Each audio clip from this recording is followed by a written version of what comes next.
بسم الله الرحمن الرحيم قل يا أيها الكافرون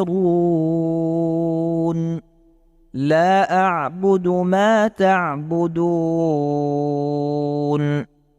ولا أنتم عابدون ما أعبد ولا أنا عابد ما عبدتم ولا أنتم عابدون ما أعبد لكم دينكم ولي دين.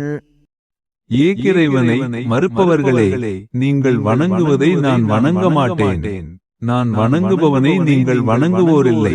நீங்கள் வணங்குவதை நான் வணங்குபவன் அல்லன். நான் வணங்குபவனை நீங்கள் வணங்குவோரில்லை. உங்கள் மார்க்கம் உங்களுக்கு, என் மார்க்கம் எனக்கு என கூறுவீராக.